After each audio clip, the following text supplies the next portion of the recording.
Hi everyone, hello. सो इस session का हमारा ये थर्ड लाइव है। मैं ये रिक्वेस्ट करूँगा कि इफ़ आई एम ऑडिबल, आप लोग सुन सकते हैं तो प्लीज़ एक थम्स अप दे दीजिएगा। थैंक्स। एक थम्स अप अगर मेरी आवाज़ आ रही है, ताकि हम आज का सेशन शुरू कीजिए। Thank you. If I am audible, एक thumbs up. So I think ये टाइम ज़्यादा बेनिफिशियल है। इवनिंग में थोड़ा सा लो एनर्जी रहता है कई बार, तो ये बहुत बढ़िया टाइम है, high on productivity. Thank you sir for giving the thumbs up. आज का जो टॉपिक है बहुत इंटरेस्टिंग होने वाला है। मैं टॉपिक आप सबको पता ही है कि unlocking the potential of content marketing. Content marketing क्या है, उसके क्या बेनिफिट्स हैं, उस सब पे डिस्कशन करेंगे। थर्ड लाइव सेशन है हमारा इस बार का। काफ़ी टाइम के बाद हम लोगों ने शुरू किया। Harpreet sir, thank you for waving back. और उससे पहले जो 2 सेशन हुए हैं, थोड़ा समरी हम उसकी भी डिस्कस कर लेते हैं। जो पहला हमारा सेशन था वो था transform your business with digital marketing. उस सेशन में हमारा जो मेन था पॉइंट वो ये था कि डिजिटल मार्केटिंग कैसे हमारे बिजनेस को ग्रोथ प्रोवाइड करती है। बेसिकली हम सब ने सुना है आइडा मॉडल एक है, अवेयरनेस, इंटरेस्ट, डिज़ायर, एक्शन। तो ये सारा कॉन्सेप्ट जब हम अच्छे से अप्लाई करते हैं तो हमें एक जो भी हमारा डिज़ायर्ड रिजल्ट रहता है वो हमें ईज़िली मतलब हम उस चीज़ को अचीव कर सकते हैं स्टेप बाय स्टेप अगर हम चलें। अब डिजिटल मार्केटिंग के कंपोनेंट्स क्या हैं, हमने उस दिन भी इस चीज़ पे बात की। थोड़ा सा हम अभी फ्लैशबैक में जा रहे हैं कि हाँ, जो पिछले सेशन हैं, क्योंकि जितना हम इनको बार बार डिस्कस करेंगे उतना एक हॉरिजॉन बड़ा होगा हमारा with respect to digital marketing and business growth. पहला जो है डिजिटल मार्केटिंग का main element, that is social media. आप सभी उसको बहुत अच्छे से जानते हो, सोशल मीडिया क्या है, कैसे करना है। देन जो गूगल बिजनेस प्रोफाइल है, लोकल एसईओ, कहीं ना कहीं वो बहुत मैटर करता है। सर्च इंजन ऑप्टिमाइजेशन हो गया, गूगल पे आपकी वेबसाइट होगी, उसको कैसे हम लोग टॉप पे ला सकते हैं। पेड एड्स एक बहुत इम्पॉर्टेंट कंपोनेंट है और बहुत क्विक एंड इफ़ेक्टिव कंपोनेंट है अगर मैं बात करूँ डिजिटल मार्केटिंग का। आपका कंटेंट मार्केटिंग जो हम आज बात भी करने वाले हैं। तो कंटेंट मार्केटिंग में ब्लॉग्स आ जाते हैं, वीडियोस आ जाती हैं, काफ़ी चीज़ें हैं जो आज हम डिटेल में बात करेंगे। देन ईमेल मार्केटिंग बहुत इंपॉर्टेंट कंपोनेंट है सोशल मीडिया का, सॉरी डिजिटल मार्केटिंग का। तो इसके बाद हमने थोड़े से टूल्स भी देखे थे जो बहुत ज़्यादा इंपॉर्टेंट है। मेन जैसे कैनवा, आजकल हर कोई कैनवा यूज़ कर रहा है। उसमें आप डिज़ाइंस बना सकते हैं, वीडियोस बना सकते हैं और बहुत सारा। हाँ, Harpreet sir please, Harjeet sir please आप क्वेरी आस्क कर सकते हैं। आप लाइव सेशन ज्वाइन करना चाहेंगे, मैं आपको वीडियो रिक्वेस्ट करूं? I think that will be better. अब मुझे काफ़ी टाइम से मैंने किया नहीं है इस चीज़ को। तब तक मैं टूल्स पे, ओके, ऑलरेडी कॉल पे हैं तो आप मेरे को मैसेज कर दीजिए। You can write on comment, we can discuss that जो आपकी क्वेरी है। तब तक हम आगे बढ़ते हैं। कैनवा हमने डिस्कस किया, गूगल कीवर्ड प्लानर भी डिस्कस की, और गूगल ट्रेंड्स एक बहुत इंपॉर्टेंट फीचर है कि आजकल ट्रेंडिंग में क्या चल रहा है, वहां से आपको एक आइडिया लग जाता है। प्लस कौन से एरिया में वो चीज हो रही है वो भी हमें पता चल जाता है। चैट जीपीटी किस तरह हम प्रॉम्प्ट यूटिलाइज कर सकते हैं और चैट जीपीटी का क्या बेनिफिट बना सकते हैं, वो सारी चीजें हमने डिस्कस की। देन डिजिटल मार्केटिंग की स्ट्रेटेजी कैसे हम बिल्ड कर सकते हैं कि हमारे को सबसे पहला जो चीज है वो गोल्स हमें पता होने चाहिए कि एक्चुअली में हमारा गोल क्या है, digital why we are doing digital marketing. जब तक हमारे माइंड में गोल क्लियर नहीं है तब तक हम जो मर्जी कर लें, राइट स्ट्रेटेजी बनाना बहुत मुश्किल है। हरजीत सर, आप अपना क्वेश्चन जो है भेज सकते हैं।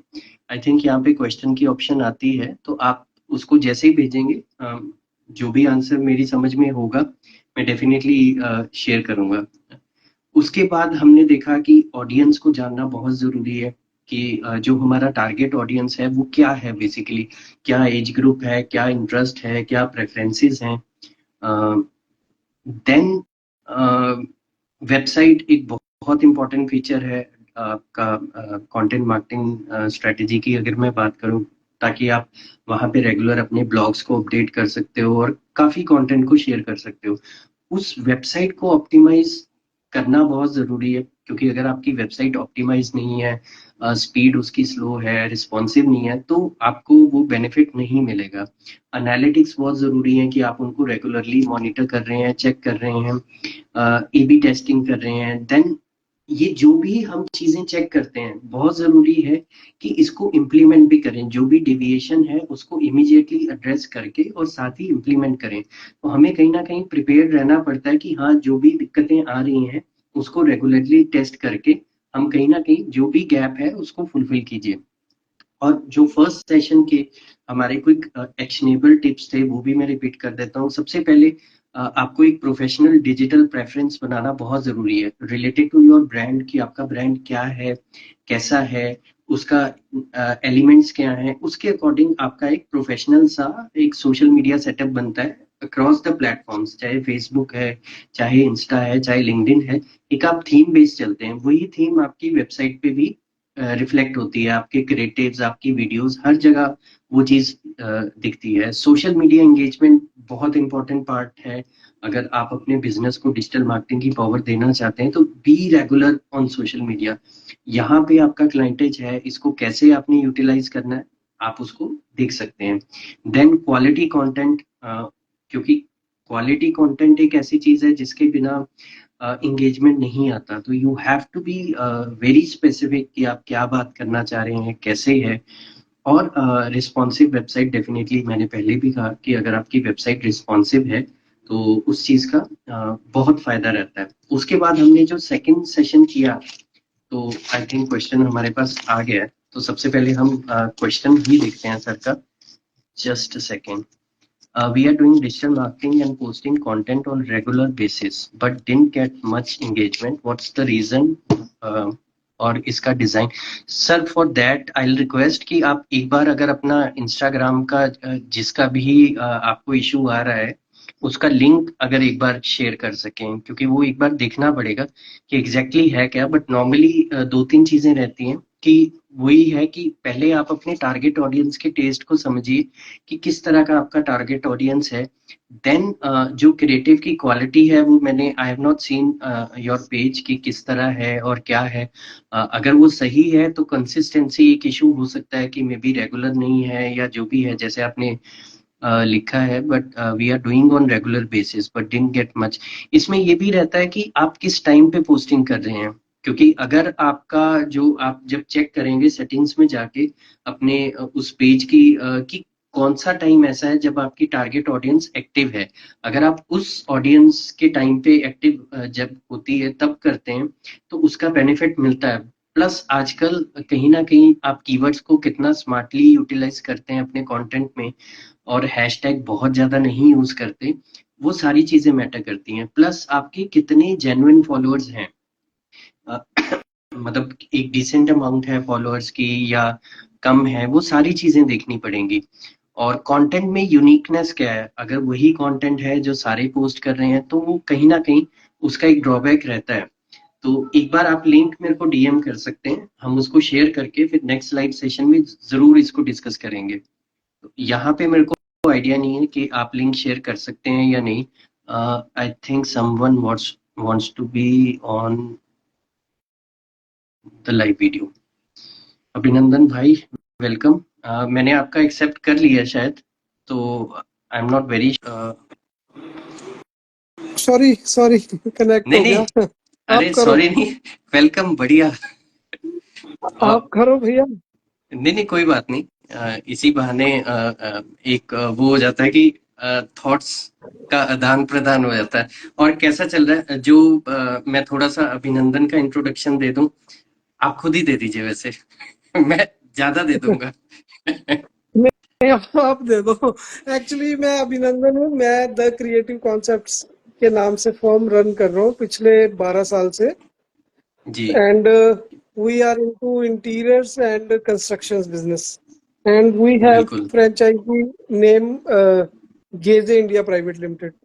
जी हम उसमें डोर हार्डवेयर में डील करते हैं। तो जी अभिनव सर से मेरे को काफी सारी चीजें सीखने को मिलती हैं टेक के रिलेटेड और उसके डिजिटल मार्केटिंग को लेके। तो हम एक तो कजन भी है और काफी सालों से बिजनेस को लेके भी एसोसिएट्स हैं, तो हम्म। काफी कुछ सीखने को मिला है इनसे। बट अभी भैया मैं मेरे को आइडिया नहीं है कि हम किस टॉपिक पे बात कर रहे हैं, वो तो मैं आपको रिक्वेस्ट भेजा था और वो कनेक्ट हो गया। हमारा टॉपिक ना मेनली यही रहता है कि डिजिटल मार्केटिंग से बिजनेस को कैसे ग्रो करना है। मेन टॉपिक यही जी है। जी। बाकी जो आज का हमारा टाइटल था वो था unlocking the potential of content marketing. लेकिन एक आप जैसे काफी टाइम से बिजनेस कर रहे हो, आपके जो इनपुट हैं वो सभी के लिए बहुत वैल्यूएबल है। ऐसे ही मैं बाकियों से भी रिक्वेस्ट करूंगा कि जो भी कोई लाइव आना चाहता है, अपने एक्सपीरियंसेस शेयर करना चाहता है, वो मोस्ट वेलकम है। आपके काफी क्लाइंटेज रहे हैं चंडीगढ़ में भी, और पंजाब, हरियाणा, हिमाचल, मेरा ख्याल काफी हाँ जी हाँ जी। पीछे तो आप शायद यहाँ से भी गए हैं। तो कुछ बिजनेस के इंपॉर्टेंट टिप्स या लर्निंग्स जो आप शेयर करना चाहें सबके साथ। मैंने पिछले 12 साल में एक ही चीज सीखी है कि एथिक्स, हम्म। चाहे आप ग्रो कम करो बट आप बिजनेस एथिक्स से चलाओ और बिल्कुल। लॉन्ग रन में आपको रिजल्ट्स मिलते ही मिलते हैं। ये मैंने चीज देखी है कि जी। बिजनेस में एथिक्स, मैं सबसे इम्पोर्टेंट चीज इसको ही मानता हूँ कि एथिक्स, जैसे क्लाइंट के साथ बिहेवियर, आपका डिसिप्लिन, आप कैसे अप्रोच करते हो, ये सारी चीजें बहुत मैटर करती हैं। वो सारी चीजें आपको एक इंटरनल आपको चीजें तभी मिलती हैं अगर आप में एथिक्स है, बिजनेस एथिक्स है। और बिजनेस जी। एथिक्स होने चाहिए पॉजिटिव। हम्म। पॉजिटिविटी बहुत जरूरी है। कुछ चैलेंजेस ऐसे आ जाते हैं कि मतलब बीइंग एंटरप्रेन्योर मेरे को भी चैलेंजेस आ जाते हैं कि अब मैं इस जगह पे फंस चुका हूँ, अब मैं क्या करूँ। तो हम्म। उस टाइम पे पॉजिटिव माइंड होना चाहिए आपका, और आप कभी भी चीज को लिंगर ऑन ना करो, उसको उसी टाइम पे सॉर्ट करोगे तो वो ज्यादा बेटर रहेगी। जी। जैसे कुछ सिचुएशंस आ जाती हैं, जैसे मान लो साइट पे कोई दिक्कत आ गई है, हम्म। क्लाइंट भड़क गया, हम्म। तो उस टाइम पे उस सिचुएशन से भागना नहीं है, उस सिचुएशन को टैकल करना है और पॉजिटिव वे से करना है। और पोलाइटनेस तो बहुत जरूरी है, क्योंकि अगर हम सर्विस इंडस्ट्री में हैं तो उसमें पोलाइटनेस आपकी कभी भी जानी नहीं चाहिए। वो हम्म। बहुत इम्पोर्टेंट है और बड़ी चीज ये मैटर करती है। और बिजनेस जी। में सिर्फ यही है कि आपको प्रॉफिटेबिलिटी कम हो रही है, बट आप जो चीज आपने कमिट की है तो वो क्लाइंट को डिलीवर होनी चाहिए, चाहे फिर उसके लिए आपको अपनी पॉकेट से करना पड़े पॉकेट्स में। या अपने प्रॉफिट में, प्रॉफिट आपको अपना मतलब कम रखना पड़े, बट आपको अपनी चीज क्लाइंट को जो आपने बोला है वो डिलीवर होना चाहिए। तो जी। ये मैंने सीखा है भैया, 12 साल में मैंने ये सीखा है। और ये ये मेरे बिजनेस को, का क्रक्स ही है। मैंने कहा आप बोलिए, सॉरी कुछ कह रहे थे। नहीं नहीं, बस मैंने कहा कि ये चीज मेरे को, और इस चीज के मेरे को रिजल्ट्स भी मिले और काफी फ्रूटफुल मिले हैं। तो जी जी। ये सबसे इम्पोर्टेंट चीज लगी मुझे, शायद आप भी एग्री करोगे मेरी बात से। नहीं, बिल्कुल ठीक कह रहे हैं आप कि देखिए, अगर आप कहीं ना कहीं एक एथिक्स के साथ बिजनेस को रन करते हैं और लॉन्ग टर्म उसी बिजनेस में सस्टेन करते हैं, मतलब उसी में रहते हैं, आगे ग्रोथ करते हैं, तो वो ज्यादा बेटर है रादर देन जो लोग बार बार बिजनेस बदलते हैं। मतलब जी जी एक जी दो। जी जी जी। हाँ, तो आप कहीं ना कहीं उस इंडस्ट्री में एक अच्छी ग्रोथ पा लेते हैं। अच्छा, एक मेरा, आपने जैसे बोला सर्विस इंडस्ट्री है और आपकी जो इंडस्ट्री है वो बहुत ज्यादा कॉम्पिटिटिव भी है, तो जी आप क्लाइंट को रिटेन कैसे करते हो? क्योंकि आपने बहुत अच्छी बात बोली कि पोलाइट रहना चाहिए और सारा कुछ मतलब क्लाइंट का जो वायदा किया है वो निभाना है, जो उनको कमिट किया है वो डिलीवर करना है। तो लेकिन चैलेंज आपको भी आता होगा कि नए जो वेंडर्स हैं वो आपसे आधे प्राइस में दे देते होंगे चीजें, और क्वालिटी भी हो सकता है कई बार इक्विवेलेंट या थोड़ा 5-10% ऊपर नीचे देते हो। जी तो वो आप कैसे जी। करते हो? देखो, क्लाइंट रिटेन का तो ये है कि अगर आपने एक बार क्लाइंट को सर्विस अच्छे से दे दी और आपने जो कमिट किया डिलीवर कर दिया आपने, तो जी। उसमें तो 90% चांसेस ये होते हैं कि क्लाइंट कहीं जाएगा नहीं, वो दोबारा पूछता नहीं है। और अगर जी। 10% आपको लगता है कि आपके प्राइसिंग डाउन है और आपको प्रॉफिट नहीं मिल रहा है, तो आप क्लाइंट के साथ खुल के बात करो, तो क्लाइंट भी चीज़ों को समझता है और उसका एक कंफर्टेबल जोन बन चुका होता है। ये मैं जी। एग्जिस्टिंग क्लाइंट्स के लिए बोल रहा हूँ। और जो बिल्कुल। नए जी। क्लाइंट्स हैं, उसमें हम्म। ये है कि उसमें आपको काफ़ी सारा वर्किंग करनी पड़ती है उसके पीछे बैकएंड, क्योंकि मीटिंग आपकी फर्स्ट मीटिंग में ही चीजें क्लियर हो जाती हैं कि क्लाइंट हमसे काम करवाएगा या नहीं करवाएगा। तो उसके नहीं लिए करवाएगा। आपको रिसर्च करना पड़ेगा प्रॉपर, और आपने क्या चीज डिलीवर करनी है, तो उसके पीछे हम्म। पूरा रिसर्च करके प्रॉपर आपको एक परफॉर्मा इनवॉइस बनाना पड़ता है, जिसमें आपको वेंडर से भी रेट, मैं अपने बिजनेस के अकॉर्डिंगली बोल रहा हूँ, जैसे नहीं नहीं, इंटीरियर और बिल्कुल ठीक कह रहे कंस्ट्रक्शन हो। का बिजनेस है, तो आपको वेंडर से भी रेट लेने पड़ेंगे, और हर चीज आपको प्रॉपरली रिसर्च करके, और कौन सा प्रोडक्ट आप लगा रहे हो वो क्या प्राइसिंग करता है, हम्म। हमें कितना एक जेन्युइन मार्जिन चाहिए होता है, तो वो सारी चीजें आप उसकी आपको क्लाइंट को जस्टिफिकेशन देनी होती है, नए क्लाइंट्स को। जी। ठीक है जी। तो ये इसके लिए रिसर्च और आपको मार्केट में अवेयर रहना पड़ेगा, प्लस साथ में आपका कॉन्टिन्यूसली वेंडर्स के साथ और जिन लोगों के साथ आप काम करते हो उनके साथ टच में रहना पड़ता है। वो वो है इम्पोर्टेंट। और एग्जिस्टिंग क्लाइंट के लिए तो, अगर उसके पास मान लो कोई कोटेशन आई है,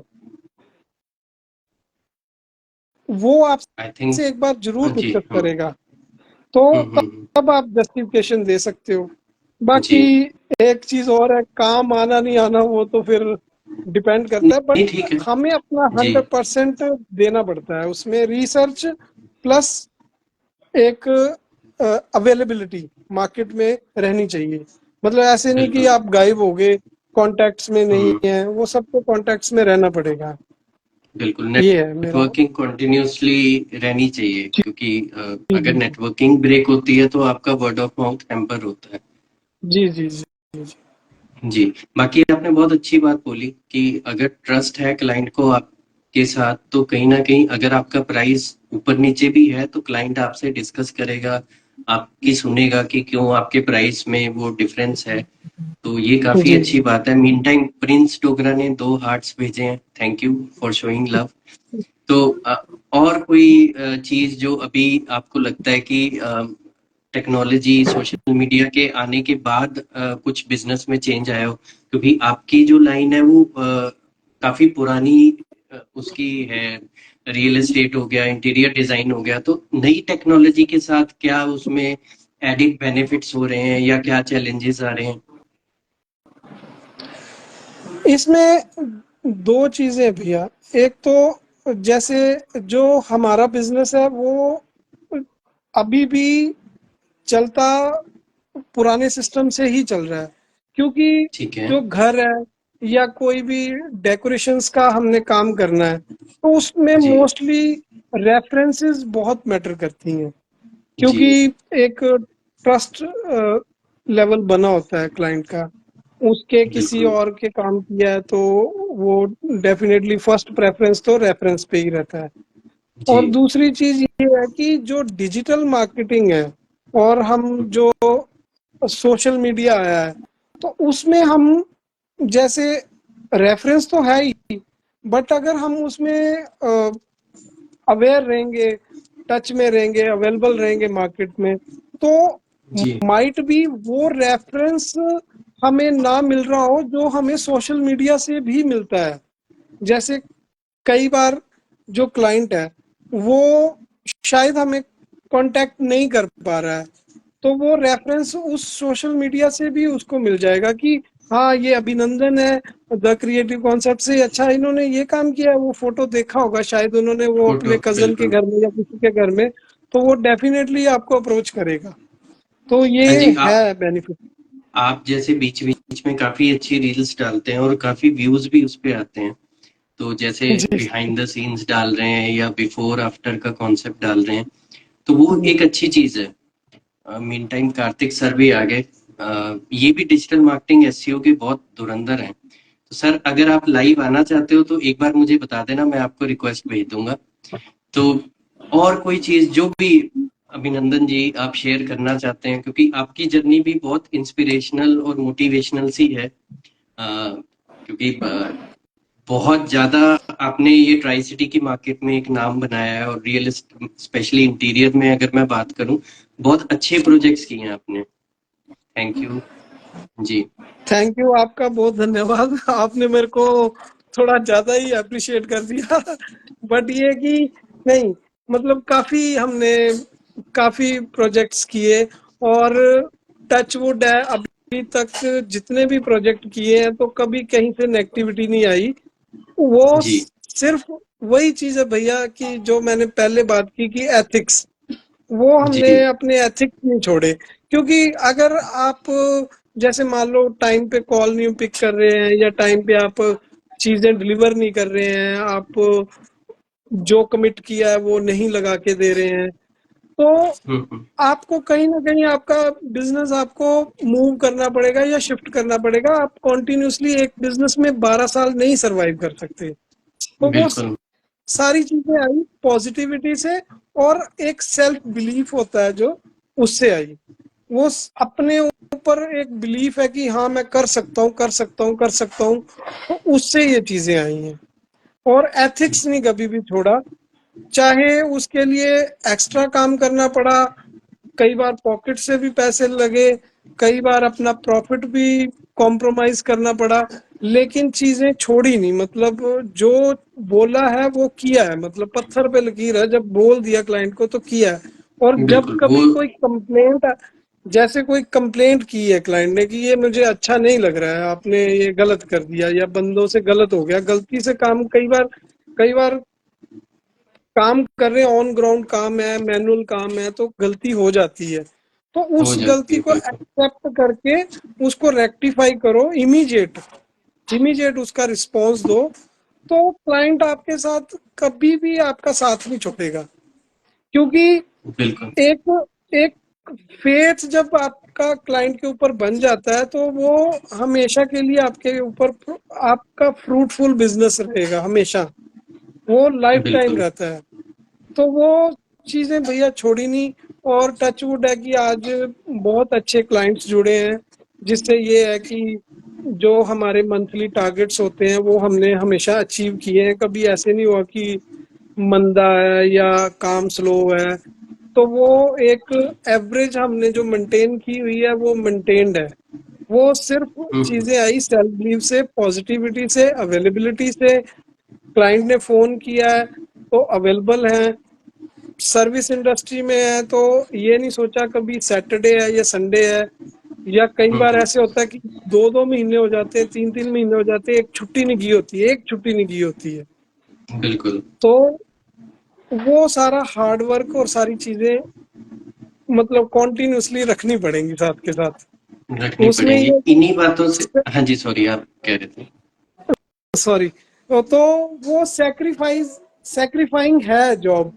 अगर जी सर्विस इंडस्ट्री में है तो सेक्रीफाइस तो करना पड़ेगा। कई बार ऐसे होता है कि आप वो पूरा वीक अवेलेबल नहीं है, आपने कुछ फैमिली के साथ प्लान बनाया संडे की हमने जाना है, और कोई ऐसी मीटिंग आ गई है कि क्लाइंट मीटिंग। संडे को ही अवेलेबल है, और क्लाइंट ने जी फिर अगले 10 दिन अवेलेबल नहीं होना है, तो फिर वो जी फैमिली को भी सेक्रीफाई करना पड़ता है, फैमिली का भी सपोर्ट चाहिए उसमें। तो वो सारी चीजें हैं।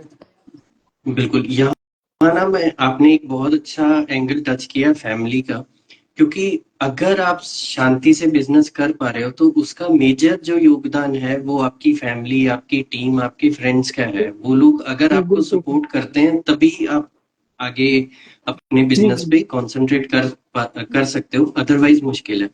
एक बड़ा इंटरेस्टिंग सा टॉपिक मेरे दिमाग में अभी आया, क्योंकि आपकी सक्सेस को मैंने देखा है थ्रू आउट। जब आपने शुरू किया था और आज जहां आप पहुंचे हो, नॉट ओनली फाइनेंशियल या ब्रांडिंग के पर्सपेक्टिव से ग्रोथ की अगर मैं बात करूं, अभी हाल फिलहाल में पीछे आप अपना फिजिकल ट्रांसफॉर्मेशन, अपना हेल्थ को लेके भी बहुत ज्यादा वो एक जर्नी शुरू की है आपने, which is commendable. All had मतलब तारीफ है आपकी। तो मैं एक, जैसे आपका एक हार्ड वर्किंग रूटीन रहता है, बिजनेस भी अच्छा जा रहा है, तो एक डेली रूटीन क्या रहनी चाहिए एक बिजनेसमैन की, एक एंटरप्रेन्योर की, तो थोड़ा सा वो मैं डिस्कस करना चाह रहा हूँ, ताकि कोई नया है या कोई ऑलरेडी बिजनेस कर रहा है तो सीख सकें कि हाँ, एक नॉर्मल रूटीन क्या रहती है, किस तरह, मतलब क्या टाइम किसको कैसे दिया जाता है, तो प्लीज। आपने बहुत अच्छा टॉपिक शुरू किया। बहुत ही ये इम्पोर्टेंट टॉपिक है, ये भी डिस्कस होना चाहिए। बिजनेस जो बिजनेसमैन है या जी बीइंग एंटरप्रेन्योर जो काम कर रहा है, ये टॉपिक बहुत जरूरी है, ये छेड़ना चाहिए। जी एक्चुअली मैं डायबिटिक पेशेंट हूँ। ठीक है, जी पिछले मेरे को जी 9-10 साल से डायबिटीज है। ठीक है, जी। मैं बिजनेस भी कर रहा हूँ, अच्छा बिजनेस चल रहा है। मैंने जो जो अचीव करना था, ठीक है, मैंने बहुत कैपिटल नहीं बनाया या बहुत कुछ नहीं है मेरे पास, बट जो है, जो प्राप्त है, वो पर्याप्त है मेरे लिए। तो अपने अपने हम्म। हर किसी का एक एम होता है। मेरा एम बिल्कुल। ये है कि जो मेरे पास, जो मेरे को प्राप्त है, वही पर्याप्त है मेरे लिए। तो जी। तो मैं उसी को अचीवमेंट मानता हूँ कि मेरी फैमिली सपोर्टिव है, मेरे पास अपना हम्म। घर है, मेरे पास अपनी शॉप है, मेरे पास अपने एम्प्लॉयज है, मेरे काम कर रहे हैं, मेरा सब कुछ सेट कर दिया मैंने। हम्म। बट अगर मैं ये सारी चीजें करता हूँ और मैं इसको कंटिन्यूअसली रखता हूँ, मान लो मैं पैसे भी बना लूँ हम्म। और एक टाइम आने के बाद मेरी हेल्थ ही मेरी साथ ना हो, या मेरी हेल्थ मेरी साथ ना दे, मेरा शरीर मेरा साथ ना दे, तो फिर मेरा वो काम करने का भी जीरो है, वैनिश है।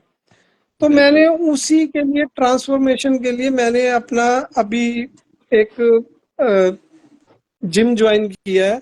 तो उस वो जिम मैंने ज्वाइन किया, तो वो मेरी फैमिली सपोर्ट था मेरे मेरे को जी पूरा। उन्होंने मेरे जी को जी। बहुत पुश किया कि आप अपनी हेल्थ हेल्थ पे भी ध्यान दो। तो मैं इतना बिजी होने के बावजूद मैंने अपनी हेल्थ पे ध्यान देना शुरू किया। तो जैसे अभी टचवुड मैं पिछले 25 दिन से रेगुलर जा रहा हूँ, मैंने एक भी छुट्टी नहीं की है। जो संडे को जिम बंद होता है तभी छुट्टी की है, वैसे मैंने हैप्पीनेस कोई के छुट्टी नहीं की। लिए। Thank you, thank you, thank you. जी जी। तो क्योंकि ये उसमें आसान नहीं है, उसमें बहुत जी, मुश्किल है ये चीज ना। क्योंकि देखो, मेरी दो साइट्स चल रही हैं फुल फ्लेज।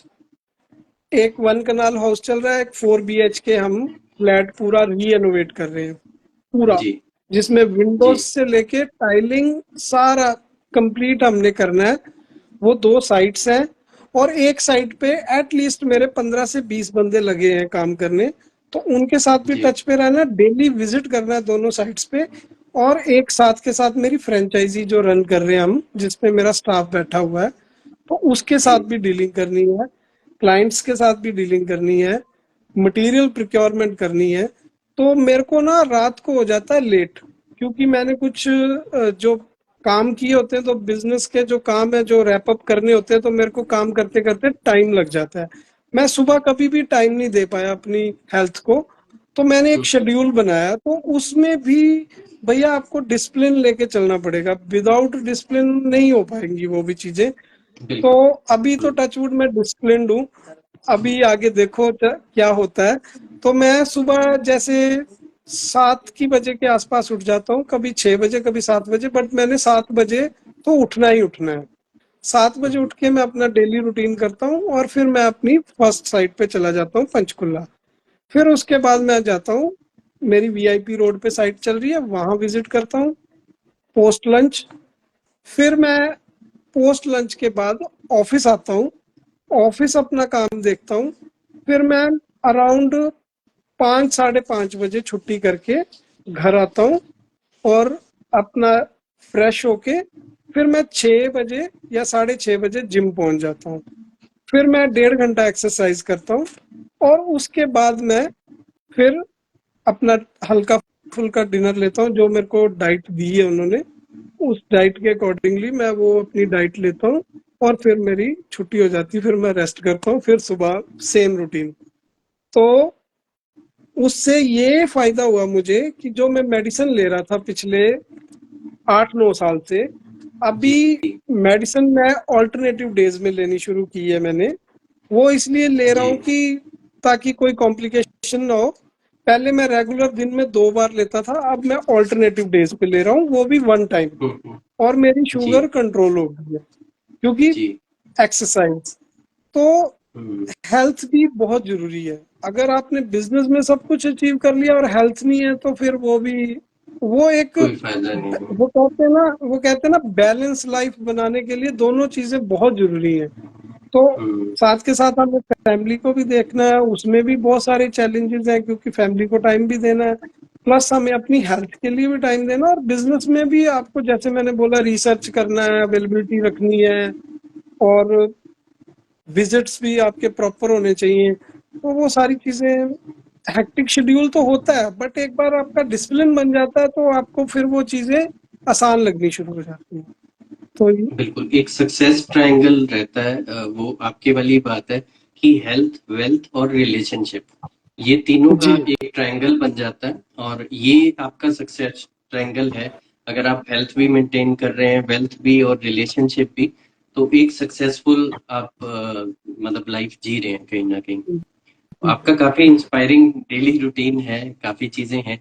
तो जैसे बिजनेस में लीड्स का बहुत इंपॉर्टेंस रहता है, और कहीं ना कहीं डिजिटल मार्केटिंग को लोग लीड जनरेशन के लिए बहुत ज्यादा यूज करते हैं। आपके केस में नो डाउट पुराने भी क्लाइंटेज आपके पास है, वर्ड ऑफ माउथ है, रेफरेंसेस हैं। स्टिल कोई लीड जनरेशन के लिए आपका यूनिक तरीका, राहुल सर अगर आप भी ज्वाइन करना चाहते हैं और अवेलेबल हैं तो प्लीज मुझे बताइए। मैं फिर आपको भी रिक्वेस्ट भेजता हूँ। ये भी एक सक्सेसफुल एंटरप्रेन्योर हैं, काफी चीजें चल रही हैं इनकी। तो सर आप बताइए, अभिनंदन जी। जी, जो ट्रेडिशनल वे है जो आपने बताया वो तो चलता ही आ रहा है। वो चलता ही है उसके बिल्कुल। अलावा उसके अलावा मैं जैसे इंस्टाग्राम पे रील्स डालता हूँ, आप जी मेरी वेबसाइट भी है, ठीक है, जी प्लस मैंने एक व्हाट्सएप पे ब्रॉडकास्ट लिस्ट बनाई है। तो जी। जो हम कुछ यूनिक काम करते हैं तो वो हम ब्रॉडकास्ट लिस्ट पे उसको डाल देते हैं। तो डाल उससे देते भी हैं हमें ताकि विजिबिलिटी है। उससे भी हमें लीड्स आती हैं। हम्म। तो ये, और इंस्टा पे रील्स डालने से काफी सारा बहुत पॉजिटिव रिजल्ट्स आते हैं इंस्टा पे रील्स डालने में। और यहाँ पे, अभी हाँ जी सॉरी आप कुछ कह रहे थे। अभी डिजिटल मार्केटिंग का मेरे को ज्यादा पता नहीं है, वो आप मुझे सजेस्ट करोगे तो फिर उसके बाद उसको भी देखते हैं कैसे हाँ मैं आगे ना परस्यू यही करते बात, हैं। हाँ जी यही बात करने लगा था। जो भी कोई सुन रहा है हमारे को, या बाद में ये वीडियो हम यूट्यूब पे भी डालेंगे, जो भी कोई देख रहा है, बहुत जरूरी नहीं है कि आपने इमीडिएटली बहुत हाई बजट लगा के डिजिटल मार्केटिंग स्टार्ट करनी है। जैसे जी अभिनंदन जी जो जी कर रहे हैं बहुत अच्छी चीज है। व्हाट्सएप फ्री है, उसको यूटिलाइज किया। इंस्टाग्राम में रील्स डालना फ्री है, उसको यूटिलाइज किया। किस तरह ब्रॉडकास्ट बना रहे हैं, किस तरह अपने काम को शोकेस कर रहे हैं। तो बेसिक टेक्नोलॉजी को भी अगर आप यूज करके कहीं ना कहीं यूटिलाइज कर रहे हो, तो वो डिजिटल मार्केटिंग का फर्स्ट स्टेप है, और ये चीज इजिली हम में से कोई भी कर सकता है। तो आप एक बार कंटेंट बनाना शुरू कीजिए, जो हमारा आज का टॉपिक है कि कंटेंट मार्केटिंग को यूज कीजिए। आप वीडियोस डाल सकते हो, क्रिएटिव डाल सकते हो, जैसे अभिनंदन जी कह रहे हैं कि कोई भी नया काम करते हैं तो वो दिखाते हैं कहीं ना कहीं, तो वो जी चीज बहुत मैटर करती है। जी जी, बिल्कुल सही। क्योंकि जब हमारा नया काम किया हुआ जहां हमने पहुंचाना है वो पहुंच गया तो रिजल्ट्स तो आएंगे ऑटोमेटिकली उसमें। जी, तो वो चीज है कहीं ना कहीं। और कोई भी चीज जो आपको लगता है आप डिस्कस करना चाहते हो, एनीथिंग, ओपन प्लेटफॉर्म है। आप भी सबके बारे में पूछते हो, आप बताओ भैया, आपका आपकी जर्नी बड़ी इंस्पिरेशनल है। आपका बहुत बड़े कॉर्पोरेट्स में काम करते थे, फिर उसके बाद आपने बिजनेस शुरू किया, तो वो जर्नी कैसे रही? आप भी बताओ सबको। मेरा ऐसे ही है कि टेलीकॉम लाइन से कहीं ना कहीं शुरुआत हुई थी, और वहां पे फिर हमने उस चीज को शुरू किया कि पहले जॉब थी। उसके बाद कहीं ना कहीं एक दिमाग में आया कि चलो अपना काम करके देखते हैं। तो फिर हमने ये जो कंपनी शुरू की थी, अमिलियोरेट कॉर्पोरेट सॉल्यूशंस प्राइवेट लिमिटेड, तो जी ये जी शुरू की। और उसके बाद बस एक जर्नी बनती गई। सबसे पहले मल्टीपल सर्विसेज थी, फिर धीरे धीरे हमने कट डाउन करके दो पे रखा। आपका आईटी का, जिसमें मेनली डिजिटल मार्केटिंग है, और रिक्रूटमेंट्स का। बट स्लोली हमने बीच में रिक्रूटमेंट का छोड़ दिया था, बट अभी फिर से उस चीज को स्टार्ट किया है। प्लस जीरकपुर में हम लोग ट्रेनिंग भी प्रोवाइड कर रहे हैं फिजिकल ऑफिस में। अभी ऑनलाइन नहीं है। मतलब ये कुछ ना कुछ चीजें हम ट्राई करते रहते हैं। पीछे वर्कशॉप्स वेबिनार्स बहुत किए, फिर एक गैप आ गया, अभी फिर उस चीज को दोबारा से एक्सप्लोर कर रहे हैं, ट्राई कर रहे हैं। तो ये चीज है। तो वही है जी कि जी आप जी। सबसे सीखते रहते हैं कुछ ना कुछ तो वो यूटिलाइज हो जाती हैं चीजें। नहीं, कहीं ना कहीं इंस्पिरेशन आपसे भी मिली है, क्योंकि आपने पहले फर्म खोली थी एवेलुएट एनालिसिस। तो वहां से मुझे भी थोड़ी बहुत थोड़ी क्या बहुत सारी इंस्पिरेशन मिली कि मैं भी भैया की तरह काम कर सकता हूँ। मेरे को लगता था कि मेरे अंदर पोटेंशियल है, बट बंदा कई बार अपने आप को अंडरडॉग समझ लेता है। तो फिर मेरे को इंस्पिरेशन मिली आपसे कि भैया ने शुरू किया है तो मैं भी करता इंस्पिरेशन हूँ। बिल्कुल। देखिए इंस्पिरेशन ना एक दूसरे से ही मिलती है। जैसे आप अच्छा कर रहे हो तो मुझे भी इंस्पिरेशन मिलती है कि देखो अभिनंदन भाई कितना अच्छा कर रहे हैं, और हमारी फील्ड में कई लोग आ जाए वो बहुत अच्छा कर रहे हैं, तो एक दूसरे से अगर आप पॉजिटिविटी ढूंढते हो तो आपको पॉजिटिविटी अट्रैक्ट होती है। अगर आप एक दूसरे को देख के, कई लोगों की आदत होती है कि जेलिसी खा जाना या नेगेटिव, तो आपको वही चीज अट्रैक्ट होगी। तो बेटर यही है कि आप दूसरे की कामयाबी में जो योगदान दे सकते हो, जैसे भी आप सीख सकते हो उससे, वो जरूर सीखो। तो वो मल्टीपल चीजें हैं। एक मेरा ख्याल रोहित जी शायद आना चाहते हैं। मैंने एक्सेप्ट कर लिया है। देखते हैं ये भी क्या कह रहे हैं। और आप बताइए। रोहित जी से बात करो, फिर मैं जी लाइव सेशन देखता हूँ। अभी आप उनसे बात करिए, फिर जी जी मैं लाइव सेशन देखता हूँ। ठीक है जी। जी जी बिल्कुल बिल्कुल। ठीक है। रोहित जी कैसे हैं आप? वेलकम। ठीक है, बाय। अच्छा चलेंगे बाय रोहित भैया। जी बाय जी, बाय बाय, मिलते हैं। Thank you bye. जी, थैंक्स फॉर योर टाइम। काफी ओ, यूजफुल इंसाइट्स दिए अपने। Thank you. थैंक यू भैया, थैंक यू। आपका तो हमेशा थैंक यू ही, आपसे पॉजिटिविटी मिलती है, हमेशा ही मिलती रहेगी। जी। बाय। वो ओके जी, thank you. Bye. Bye bye. Bye bye जी। अभी हम लोग अभिनंदन जी ने बहुत अच्छे अच्छे इनपुट्स दिए बिजनेस ग्रोथ को लेके। कोशिश यही होती है कि जितना आप लोग जुड़ेंगे, अच्छे अच्छे इनपुट्स देंगे, वो हम सबके लिए बेनिफिशियल हैं। तो हम लोगों ने पिछले कुछ सेशंस की बात की। उसके बाद जो लेटेस्ट सेशन हमारा हुआ वो था boost your brand with smart social media strategies. उसमें हमने सोशल मीडिया की स्ट्रेटजीज डिस्कस की थी कुछ। एक कि सबसे पहले तो वो जो एक होता है ना कि स्ट्रॉन्ग ब्रांड आइडेंटिटी बनाना, वो कहीं ना कहीं बहुत मैटर करता है कि आपका एक कंसिस्टेंट विजुअल स्टाइल हो, किस तरह से आप ग्राफिक्स बना रहे हो, किस तरह से आप। Thank you Rahul ji. मैं तो ये कहूंगा सर, आप भी जब भी फ्री हो तो प्लीज ज्वाइन कीजिए, और मजा आएगा। मजा दुगना तिगुना कई गुना हो जाएगा। तो कंसिस्टेंट विजुअल स्टाइल हो आपके क्रिएटिव्स में, आपकी रील्स में, आपकी वेबसाइट की थीम में, हर जगह वो दिखे। कंटेंट क्रिएशन और क्यूरेशन बहुत मैटर करता है। हाई क्वालिटी ग्राफिक्स हो, इंगेजिंग वीडियोस हो, इंफॉर्मेटिव ब्लॉग पोस्ट हो, इंटरेक्टिव सेशन स्टोरीज हो, बिहाइंड द सीन्स बहुत इंपॉर्टेंट है। रेडी हो? आओ आओ आओ सर। फिर अपॉर्चुनिटी, मैंने आपको इनविटेशन भेज दिया। अभिनंदन जी फिर से थैंक्स आपका एक बार। यूजर जनरेटेड कंटेंट यूजीसी, ये बहुत मैटर करता है कि टेस्टिमोनियल्स रिव्यूज आप कैसे ले रहे हो। क्वेश्चन एंड आंसर्स पोल्स आप रेगुलरली अगर कर रहे हो स्टोरीज में या जैसे भी है। राहुल सर कैसे हैं आप? कैमरा शायद आपको चेंज करना है। हाँ जी, और बढ़िया बताइए। बढ़िया है Abhinav ji, nice to meet you. अच्छा लगा आपको देख के लाइव इंस्टाग्राम पे, बहुत थैंक अच्छा यू। लगा। I am feeling good. Pleasure is all mine sir. बड़े बड़े लोगों के ऑनलाइन दर्शन हो जाएं तो और क्या चाहिए। और बताइए अरे नहीं नहीं, घर में सब बढ़िया, बिटिया बढ़िया? सब बढ़िया, ऑल गुड ऑल गुड। आज एक्चुअली में डॉटर की वैक्सीनेशन थी तो वो लगवा के आए थे ओके डॉक्टर ओके हॉस्पिटल से। ओके। जी। मैं सर के बारे में थोड़ा सा बता दूं। हाई ऑन एनर्जी, और मुझे ऐसा लगता है कि शायद जितने वर्कशॉप्स वेबिनार सेमिनार्स, वो टर्म्स खत्म हो जाएंगी, सर ने अटेंड किए हैं उतने शायद मैंने सुने भी नहीं होंगे। तो सर छोटी सी इंट्रोडक्शन आपकी, आप खुद थोड़ा सा अपने बारे में बताइए। जी, एक छोटी सी क्या, एक लंबी इंट्रोडक्शन दे देते हैं लंबी आपको दो सर, टाइम तो। पूरा है, टाइम पूरा है, ये टाइम मेरे सो को लगता है ज्यादा बेसिक बढ़िया है जी। बेसिकली कहानी यही है कि एक छोटे से गांव से शुरुआत, छोटा सा शहर है जहां से मेरी परवरिश हुई है, राजस्थान का छोटा सा गांव। उसके बाद एजुकेशन की 12th तक, उसके बाद देन शिफ्टेड टू, उसके बाद जो प्रोफेशनल क्वालिफिकेशन थी वो दिल्ली से हुई है, गुड़गांव से। जी उसके बाद मास्टर्स कंप्लीट करने के बाद आई शिफ्टेड टू चंडीगढ़। उसके बाद 3 years I work in IT company. तो कंपनी में काम करने के बाद आई रियलाइज कि मेरा जो फैमिली बैकग्राउंड है वो बिजनेस का है। Most of the person are involve in the business, मतलब कोई जॉब सीकर नहीं रहा है, they all are job givers. तो मेरे अंदर भी वही कहीं ना कहीं बैकग्राउंड में, वही माइंड में, वही कहते हैं ना, ब्लड सर्कुलेशन चलता रहता है।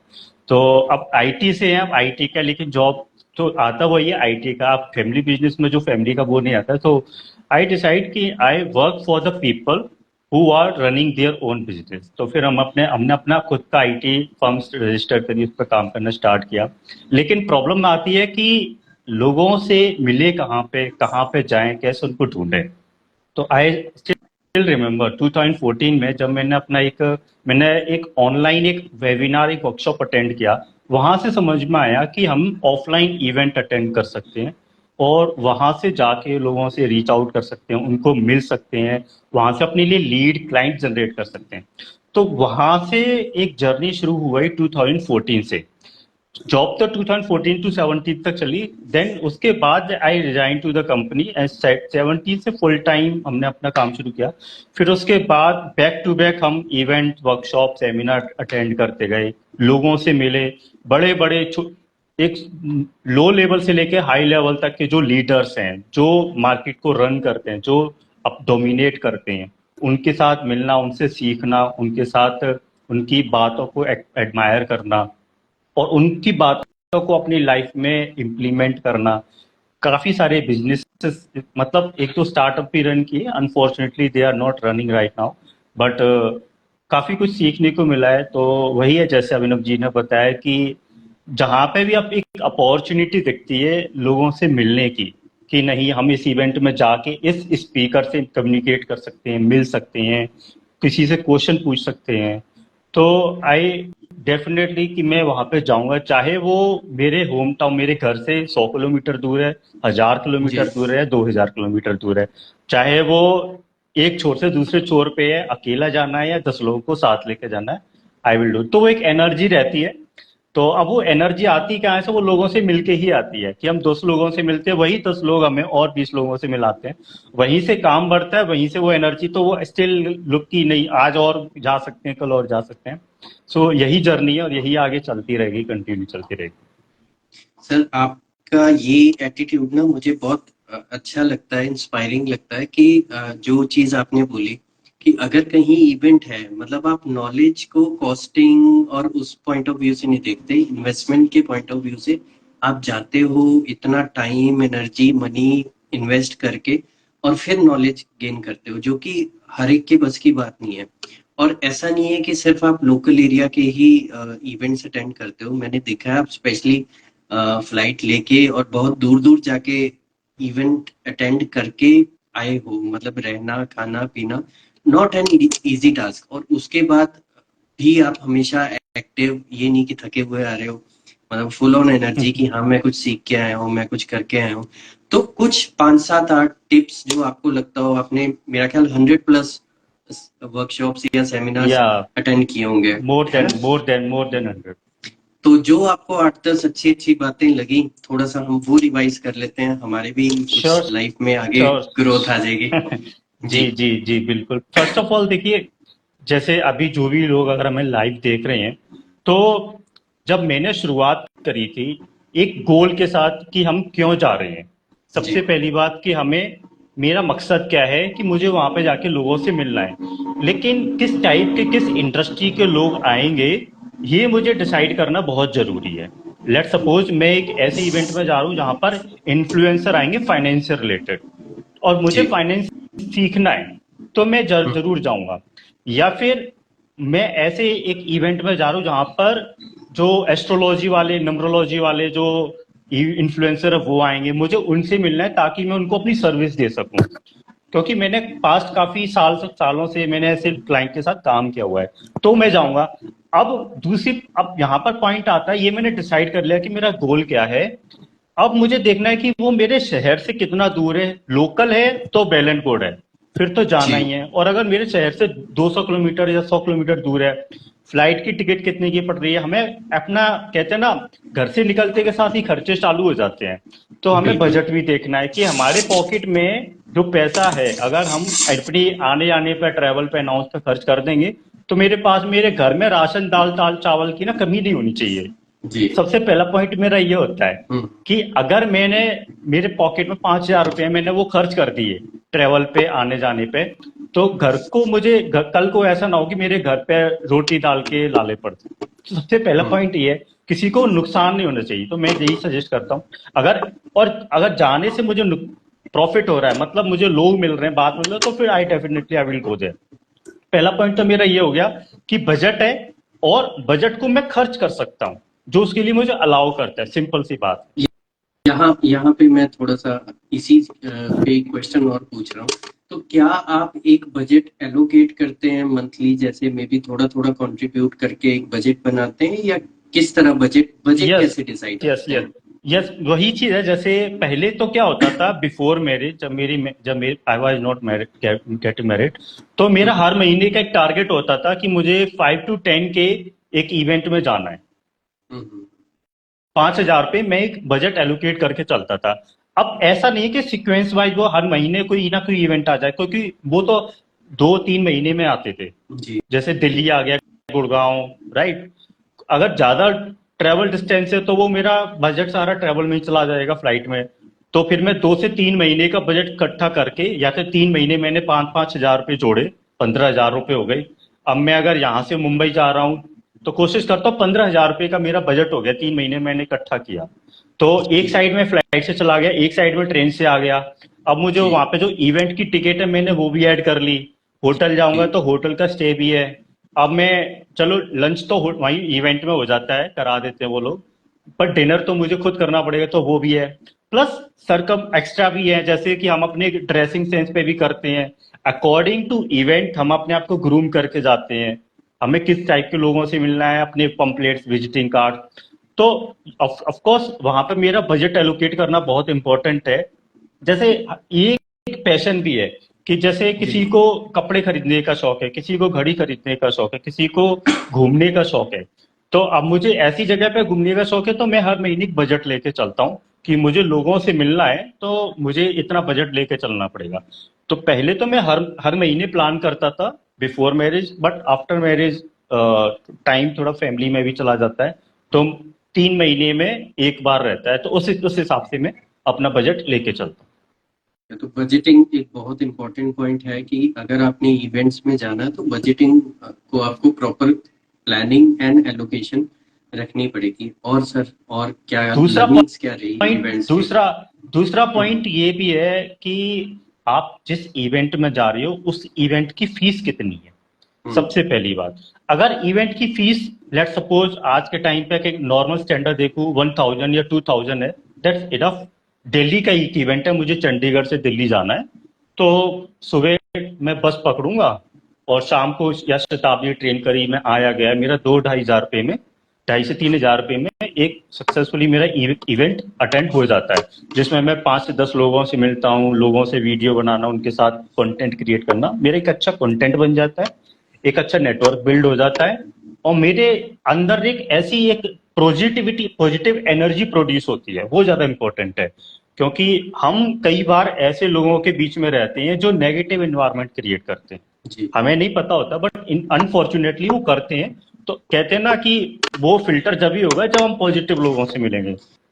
तो बिल्कुल। हमारी वो लाइफ में चीज ना हो गई। सर, मैं इसी में आपकी बात में वैल्यू एडिशन कर रहा हूँ कि हमारी लाइफ में ना डेली कुछ ना कुछ एनर्जी सकर्स होते हैं जो आपकी पॉजिटिव एनर्जी को सक करते हैं। वो चिढ़ा देंगे आपको, या कुछ ना कुछ होगा, कहीं भी मिल जाते हैं। तो कहीं ना कहीं जो मैं आपकी बात से समझ रहा हूँ कि इवेंट्स जो हैं आप उसको पॉजिटिव एनर्जी को रिफिल कर देते हैं, राइट?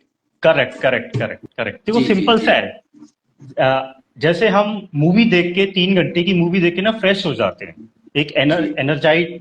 अब डिपेंड करता है उस मूवी में डायरेक्टर ने किस टाइप का एसेंस, किस टाइप का कंटेंट हमें परोसा है, तो हम वैसी ही फीलिंग लेके बाहर निकलते हैं। Same same type of event, हम किस टाइप के इवेंट से मिलके, लेट्स अभी रिसेंटली मैं एक दिल्ली के एक इवेंट में गया था, भारतपुर इवेंट में, तो वहां पे काफी सारे कंटेंट और रिकॉग्निशन मिली, लोगों से मिलना हुआ, इन्फ्लुएंसर भी थे, काफी अच्छे स्पीकर्स भी थे, तो जो ऑर्गेनाइजर है उनसे, और मैं उनका पहले भी पार्टिसिपेंट था। तो उसके बाद when I came back to my city, तो एक ऐसी एनर्जी आई, मुझे कंटेंट क्रिएट करने में, वीडियो शूट करने में प्रॉब्लम आ रही थी, अंदर से ना हेजिटेशन हो रही थी, बिकॉज काफी बीच में गैप पड़ गया था। उसके बाद आई वॉज गेटिंग चार्ज, तो फिर छोड़ा यार, जो भी है I have to do this, तो वो किया। तो वहां से एक पॉजिटिव एनर्जी आई। अभी आज जब हम लाइव हैं 8th ऑफ अगस्त को, तो I have another flight by tomorrow, next day tomorrow 10th of अगस्त, चंडीगढ़ से मेरी अहमदाबाद की फ्लाइट है। उसके बाद अहमदाबाद टू बड़ौदा, बड़ौदा से फिर वापस दिल्ली, दिल्ली से फिर वो आपके घूम घाम के 2-3 लोगों से मीटिंग करके एक छोटी सी वर्कशॉप भी है, वापस I will come to Chandigarh. तो वो सारी चीजें हैं कि वो पहले से ही, जैसे यहाँ पे एक बजट आ गया, हमारा गोल आ गया, किस टाइप के लोगों से मिलना है। दूसरी चीज ये, थर्ड पॉइंट आता है कि हम इवेंट में जा रहे हैं, तो हमारा जो सबसे पहले लोग हमें देखते हैं, तो हमारी प्रेजेंटेशन कैसी होनी चाहिए, मतलब हाउ आई लुक लाइक, ये बहुत फर्स्ट ज्यादा इंपॉर्टेंट इम्प्रेशन मैटर कर।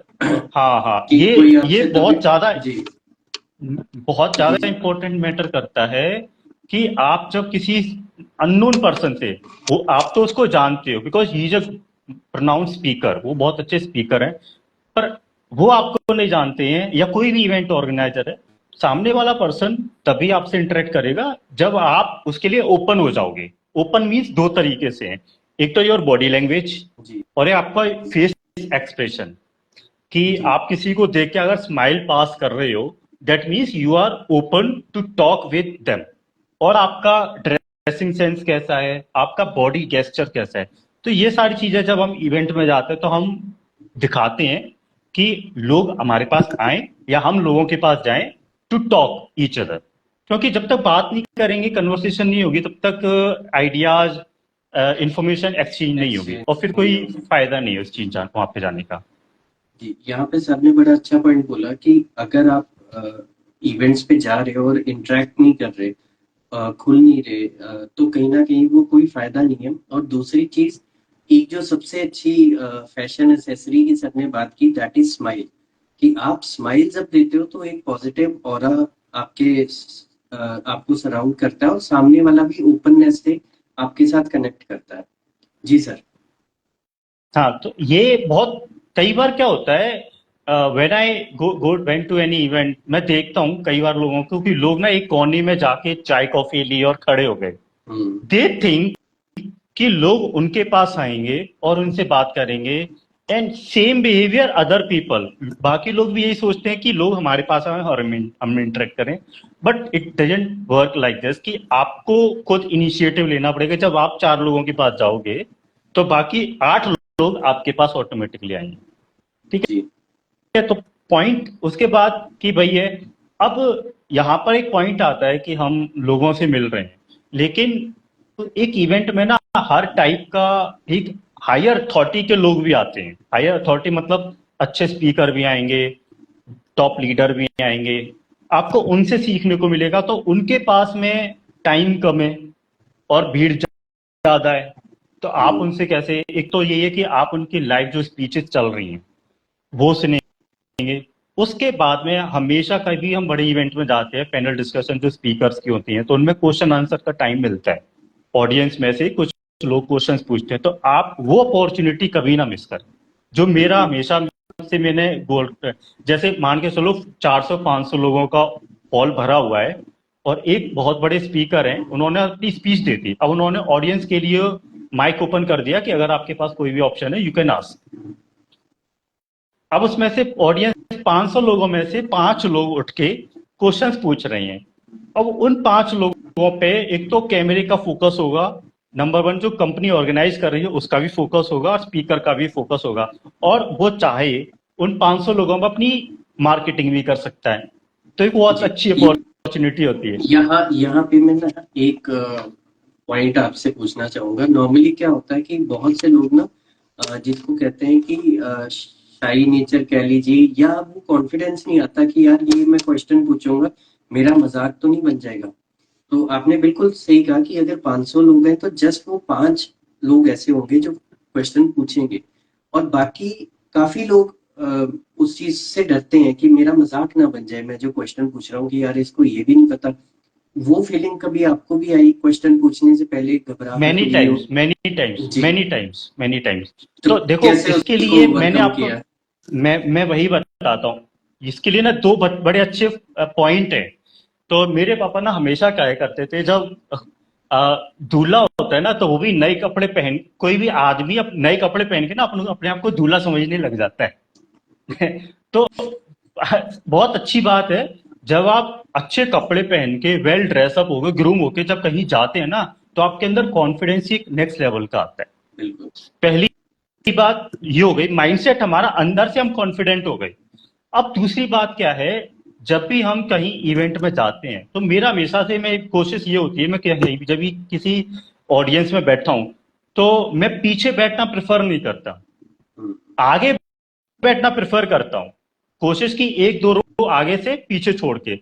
वो इसलिए, एक तो ये कि मुझे स्पीकर सबसे आगे दिखाई देंगे, मैं उनको बहुत ही क्लोजली देख पाऊंगा। दूसरा सबसे बड़ा रीजन ये है कि जब मैं क्वेश्चन पूछूं, अगर मैं पीछे बैठा हूं तो मुझे पूरी हॉल की पूरी जितने भी ऑडियंस है वो सारी दिखाई देगी पीछे वाली सीट पे, कि मुझे पता चलेगा कितने लोग हैं। लेकिन जब मैं आगे बैठा हूं तो मैं पीछे मुड़ के तो नहीं देखूंगा कि कितने लोग हैं, कितने हैं? मुझे केवल आगे के लोग दिखाई देंगे जो 2 या 3 रो हैं, यानी कि हम्म, मुश्किल से 30-40 लोग।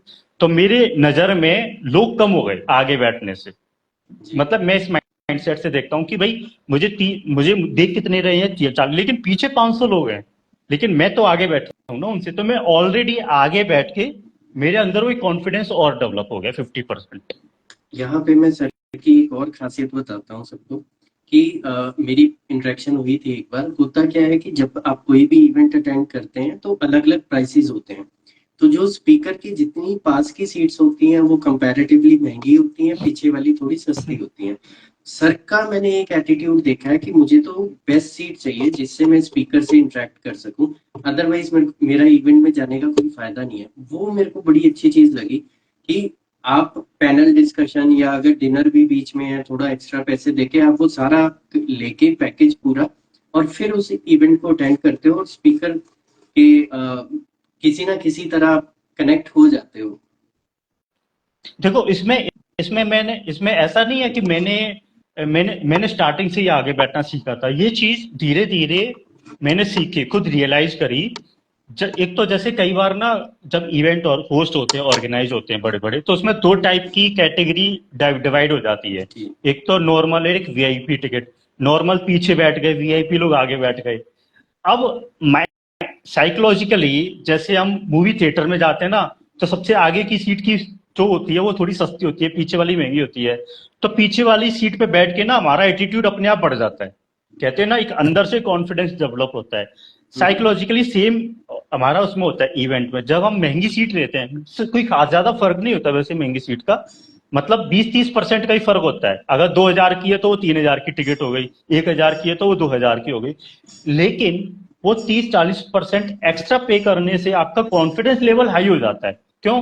एक तो आप आगे आ गए, दूसरा आपको बोले यार मैं तो वीआईपी, आप छाती कहते हैं ना, छाती ठोके मैं तो वीआईपी टिकट पे बैठा हूं। तो वो एनर्जी आपको स्टैंड पुश करती है to ask the question to the speaker.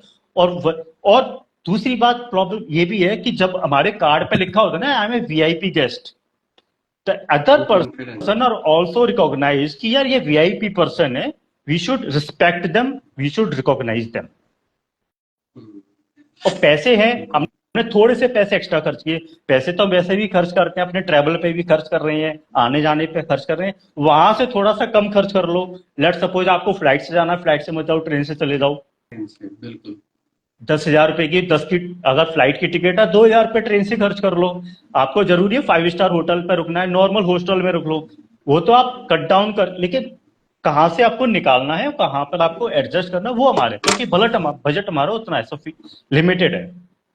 Budgeting का आपने बहुत अच्छा पॉइंट बताया कि कहीं ना कहीं पैसा उड़ाना नहीं है, पैसे को मतलब किस तरह इन्वेस्ट करना हम्म। है इवेंट में जहां से आपको पूरा उसका बेनिफिट मिले, वो ज्यादा मैटर करता है। और कोई पॉइंट सर? बस उसके बाद में अब फाइव नेक्स्ट पॉइंट तो यही आता है कि हम इवेंट में गए, लोगों से मिले, बातचीत हुई, हम लोगों से उनके कार्ड ले लेते हैं कि चलो सर, मोटिव तो हमारा यही है ना, एक तो हमारे पर्सनल ग्रोथ के लिए प्लस हमारे बिजनेस के लिए। जी। तो हमने उनका कार्ड ले लिया, घर वापस आके हम ऐसा ना करें कि वो कार्ड को साइड में रख दें, फॉलो उनसे रखें। उनको फॉलो अप लें, रिलेशनशिप। अगर मैं आपको दिखाऊंगा, मेरे यहाँ चेयर पे ना इतने सारे कार्ड है जिनसे अभी मुझे कांटेक्ट करना है। There many more than 150 plus cards.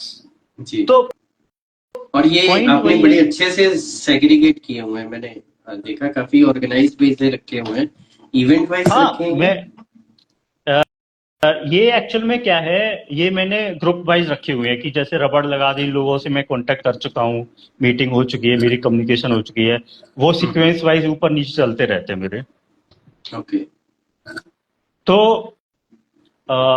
Follow up करना बहुत जरूरी है, बिकॉज हम आ गए, हमने पैसा लगाया, टाइम भी लगाया, अपनी एफर्ट एनर्जी, हम लोगों से आप स्पीकर के साथ फोटोज भी लेते हैं, उनको सोशल मीडिया पे भी डालते हैं, एक तो उससे हमारी रिस्पेक्ट रिकॉग्निशन बहुत बढ़ती है। लोग सोचते हैं यार, look at this guy, he is going there, he is standing with them, with these, because maybe आज 10 लोग हमें देख रहे हैं, 5 लोग मुझे ना जानते हो, लेकिन when they check out my Instagram and they look it into that कि यार ये पर्सन इनके साथ भी है, I stand with Shiv Khera ji, I stand with Ankur Warikoo, I stand with Rahul Bhatnagar, या संदीप वडेरा जी, या संदीप महेश्वरी। बट संदीप महेश्वरी जी से तो मैं अभी तक नहीं मिला, बट जितने भी लोगों से मेरी कम्युनिकेशन हुई है, मैंने उनसे कन्वर्सेशन की है, मैं हमेशा कोशिश करता हूँ उनके साथ एक स्नैप लूं, ताकि वो मुझे एक मोटिवेट करता है कि वो जो मूवमेंट होता है ना, कैप्चर वो हमें करता याद है। आता है, कैप्चर बिल्कुल। करते हैं, क्योंकि कहानी हमारे माइंड में एक रिकॉग्नाइज, एक सेव हो जाती है कि इस टाइम पे हमने इस स्पीकर से ये बात करी थी, मुझे ये सीखने को मिला था। सर आपके पास ना पॉइंट्स बहुत हैं, आप मेरे को किसी दिन ना जब फ्री हो बताइएगा, हम लोग एक डेडिकेटेड लाइव सेशन करेंगे श्योर इवेंट्स और सर, श्योर, नेटवर्किंग को लेके। क्योंकि आज का तो शायद मेरे को लगता है हम काफी आगे बढ़ गए। तो आप काफी मेरे आगे को बढ़ गए। जरूर, हम हाँ डन बाद डन। में कनेक्ट करते हैं, क्योंकि बात बात में ना पता नहीं चलता बिल्कुल। टाइम का और काफी मजा आता है। तो नेटवर्किंग को कैसे हम लोग बिजनेस में यूज कर सकते हैं, टॉपिक मैं आपको बता रहा हूँ। आप मेरे को 15 अगस्त के बाद की अवेलेबिलिटी बता दीजिएगा एंड वील डेफिनेटली डू हाँ अ लाइव हाँ। सेशन जैसे सेम टाइम। अभी अभी एक्चुअल में, अभी मैं ये एक बुक है नेटवर्किंग के ऊपर, मेरे एक फ्रेंड ही है, शायद मे भी आप जानते हो, वो काफी सारा कंटेंट है, मैं इसके ऊपर लेके आने वाला हूँ, तो वी विल डेफिनेटली कनेक्ट, हम 15-15 के बाद एक सेशन फिर से कनेक्ट करते हैं। परफेक्ट परफेक्ट, मैं आपसे ना कनेक्ट करके फिर करता हूँ सर। तो चलो, एक, चलो ठीक क्योंकि है अभिनव जी, आप जो थैंक यू। हो नॉलेज का भंडार हो, मैं इतने सस्ते में आपको छोड़ना नहीं चाहता। ऐसा तो ऐसा नहीं है अभिनव जी, आप मुझसे मैं भी आपसे बहुत ज्यादा इंस्पायर होते हैं और बहुत कुछ सीखते रहते हैं, मिलते रहते हैं।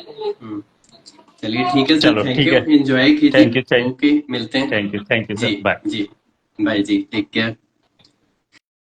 तो राहुल सर हमारे साथ थे, इन्होंने अभी काफी कुछ बताया और इनके पास जितना इन्होंने बताया, मैं कहता हूँ बहुत कम परसेंटेज डिस्कशन हुई है आज और बहुत नॉलेज है। तो डेफिनेटली इनके साथ एक कोलैब लाइव सेशन बहुत जल्दी हम लोग करेंगे। नेक्स्ट थर्सडे का जो सेशन होगा वो थर्सडे को नहीं होगा, क्योंकि इंडिपेंडेंस डे है, और इंडिपेंडेंस डे सेशन जो है हमारा स्पेशल, वो हम वेंसडे को करेंगे सेम टाइम 4 PM के आसपास। तो आज का जो हमारा सेशन था, unlocking the potential of content marketing, इसका थोड़ा सा हम लोग डिस्कस कर लेते हैं कि कंटेंट मार्केटिंग बेसिकली है क्या। जो हम एक कंटेंट बना रहे हैं, उसको डिस्ट्रीब्यूट कर रहे हैं, और वो वैल्यूएबल हो, कहीं ना कहीं रेलेवेंट हो, कंसिस्टेंट हो, ये सारी चीजें हम क्यों करते हैं, ताकि हम अपने टारगेट ऑडियंस के साथ एक इंगेजमेंट क्रिएट करें, ताकि वहां से ब्रांड लॉयल्टी मिले। ये जो है ये कंटेंट मार्केटिंग स्ट्रेटजी बेसिकली रहती है। ये जरूरी क्यों है? एक ट्रस्ट बिल्ड करती है कहीं ना कहीं आपका मार्केट में, आपकी अथॉरिटी स्टैब्लिश करती है और ब्रांडिंग को सुपर स्ट्रॉन्ग करती है। और कहीं ना कहीं अगर आप इसको रेगुलरली कर रहे हैं, कंसिस्टेंट वे से कर रहे हैं, तो आप अपनी ऑडियंस के साथ एक डीपर लेवल पे कनेक्ट करते हैं। आप उनको समझ पाते हैं कि मेरी जो टारगेट ऑडियंस है उनको क्या चीज पसंद है, क्या चीज नहीं पसंद है। और आप एक लॉयल कस्टमर अपना बेस जो है वो बना लेते हैं। जैसे अभिनंदन जी ने भी बात की थी कि जो उनका क्लाइंटेज है वो नॉर्मली उन्हीं के साथ इंटरेक्ट करता है, चाहे नई प्रपोजल्स उनके पास आती भी हैं क्लाइंट्स के पास, तो वो अभिनंदन जी के साथ डिस्कस करते हैं, क्योंकि वो एक लॉयल कस्टमर बेस उन्होंने बिल्ड किया है रेगुलर इंटरेक्शन के थ्रू। उसके बाद एक कंटेंट स्ट्रेटजी हम लोग कैसे बना सकते हैं? पहली चीज जो है कि हमारा गोल क्लियर हो। जब तक हमें गोल क्लियर नहीं है कि हम डिजिटल मार्केटिंग क्यों कर रहे हैं, हम कंटेंट मार्केटिंग क्यों कर रहे हैं, तब तक कोई भी स्ट्रेटजी फुलफिल नहीं हो सकती। तो बहुत जरूरी है कि हम एक गोल क्लियर करें अपने माइंड में कि क्यों हम कंटेंट मार्केटिंग करने जा रहे हैं। सेकंड, हमें अपनी टारगेट ऑडियंस को बहुत अच्छे से समझना है। जितना डीप हम जा सकते हैं, जितना निश डाउन कर सकते हैं, उतना करें, ताकि हमें समझ आए कि टारगेट ऑडियंस क्या है। उसके बाद राइट कंटेंट प्लेटफॉर्म चुनना बहुत जरूरी है। लिंक्डइन है वो किस लिए है? B2B लीड्स के लिए है। आपका इंस्टाग्राम है, सेल्स भी जनरेट होती है यहाँ से, ई कॉमर्स की भी होती हैं। आपका ट्विटर है वो वायरल होने के लिए है, चीजों के लिए। तो अलग अलग प्लेटफॉर्म्स हैं, उसको कैसे यूटिलाइज करना है। Planning a content calendar. कई बार क्या होता है, एक वीडियो हमने बनाई और वो पब्लिश कर दी, उसके बाद एक लंबा गैप आ जाता है। वो चीज नहीं करनी है। हमारे को एक कंटेंट कैलेंडर प्लान करना है, उसको बनाना है, और आपके पास अगले कम से कम अगर मैं बोलूँ 2 हफ्ते का कंटेंट रेडी होना चाहिए। उसके बाद इंगेजिंग कंटेंट हम कैसे क्रिएट कर सकते हैं? हमें अपनी ऑडियंस को जब हम समझ लेते हैं, उनके साथ इंटरेक्शन लेवल बढ़ाना है। कंपेलिंग स्टोरीज, जितना स्टोरी टेलिंग हम यूज कर सकते हैं उतना कीजिए। विजुअल्स जो हो बहुत ज्यादा क्रिएटिव हो आपके, ठीक है। वैल्यू एडिशन दें आप, जितनी नॉलेज शेयर कर सकते हैं जो आपकी टारगेट ऑडियंस के लिए यूजफुल है वो कीजिए। कंसिस्टेंसी हो, क्योंकि अगर आप एक दिन डालते हैं 3 दिन नहीं डालते, उसका कोई फायदा नहीं रह जाता। कंसिस्टेंट रहिए। और आपका इंगेजमेंट होना बहुत जरूरी है। जितना डीएम्स हैं या जितने मैसेजेस हैं उस पर इंगेज कीजिए, और इस सारे प्रोसेस को मेजर कीजिए और ऑप्टिमाइज कीजिए। जो भी रिजल्ट आ रहे हैं अपने एनालिटिक्स चेक कीजिए और उनको मेजर करके ऑप्टिमाइज जरूर कीजिए। कंटेंट की क्या क्या टाइप्स हो सकते हैं वो भी हम फटाफट से डिस्कस कर लेते हैं। लाइव जो हम आज कर रहे हैं, आज बहुत मजा आया, क्योंकि बहुत टाइम बाद इतने लोगों के साथ वीडियो में हम लोगों ने इंटरेक्ट किया। अदरवाइज ऑडियंस आ रही थी बट वीडियो में इंटरेक्शन नहीं हो पा रहा था। मे बी हमारा टाइमिंग सही नहीं था। आज कुदरती जो टाइम हमने सोचा था वो क्लिक हो गया कि हाँ ये वाकई बढ़िया है। बिहाइंड द सीन्स आप BTS जिसको कहते हैं वो शेयर कीजिए। क्रिएटिव्स जितने हो सकते हैं, ग्राफिक्स बेटर वे में बनाइए। फन रील्स कुछ आप बना सकते हैं। उसके बाद आपका जो एजुकेशनल कंटेंट है, जो आपके यूजर को आपकी सर्विस या प्रोडक्ट के लिए एजुकेट करता है, वो जरूर कीजिए। कोलैब्स कीजिए, पोल्स, क्वेश्चन एंड आंसर, ये सारी चीजों को आप यूटिलाइज कीजिए। उसके बाद डिस्ट्रीब्यूशन एंड प्रमोशन कि आपको जो मल्टीपल चैनल्स हैं उनको समझना पड़ेगा, यूटिलाइज करना पड़ेगा। जैसे ब्लॉग बना के पब्लिश करना, उसके बाद आपका सोशल मीडिया को यूटिलाइज करना, ईमेल्स हो गए, न्यूज़लेटर्स हो गए, पॉडकास्ट हो गए, वीडियो हो गए। आपका जो सेम कंटेंट है उसको आप मल्टीपल जगह यूज कर सकते हैं। उसी कंटेंट को ब्लॉग की फॉर्म में लिखा, उसी कंटेंट को आपने एक क्रिएटिव बना दिया, उसी कंटेंट से आप रील बना सकते हैं, उसी कंटेंट से पॉडकास्ट क्रिएट कर सकते हैं, उसी कंटेंट से आप न्यूज़लेटर पब्लिश कर सकते हैं, उसी कंटेंट को आप ईमेल मार्केटिंग के लिए भी यूज कर सकते हैं। तो आपको बस उसको ऑल्टर करना है अकॉर्डिंगली। और लास्ट में कुछ एक एक्शनेबल टिप्स हैं। जो पहला है वो यही है कि अपनी टारगेट ऑडियंस को अच्छे से समझिए। दूसरा है एक लॉयल कस्टमर बेस बनाने के लिए अपनी टारगेट ऑडियंस के साथ डीपर लेवल पे कनेक्ट कीजिए। तीसरा, वैल्यू एडिशन जितना हो सकता है अपने कंटेंट में दीजिए, सामने वाले को फायदा मिले। सेलिंग पे ना जाइए कि आप बस सेलिंग सेलिंग सेलिंग कर रहे हैं। वैल्यू एडिशन पे फोकस कीजिए। कंसिस्टेंसी पे फोकस कीजिए, इंगेजमेंट रखिए जितनी हो सकती है, और मेजर एंड ऑप्टिमाइज कीजिए। तो आज का जो सेशन है, मैं आप सबसे अब बस थैंक्स कहता हूँ आपकी सपोर्ट के लिए, और यहीं पे इसको एंड करते हैं। और अगला जो सेशन है वो वेंसडे को होगा, Independence Day special meet time. Sandhu Sahib join, welcome भाई, कैसे हैं आप? तो अभी सेशन एंड कर रहे हैं, बट नेक्स्ट सेशन में जरूर आपसे भी इंटरेक्ट करते हैं, क्योंकि ये भी फिजिकल फिटनेस को लेके काफी एक जर्नी पे हैं ट्रांसफॉर्मेशन की, और फिजिकली फिट रहते हैं, अपना पूरा ध्यान रखते हैं, तो कभी इनसे भी इंटरेक्शन जरूर करेंगे। तो सभी को बहुत बहुत धन्यवाद जुड़ने के लिए, और नेक्स्ट सेशन हम लोग वेंसडे को करेंगे 4 PM। आप सब अपना ख्याल रखिए, हमेशा खुश रखिए, खुश रहिए, मिलते हैं। Thank you, take care, bye.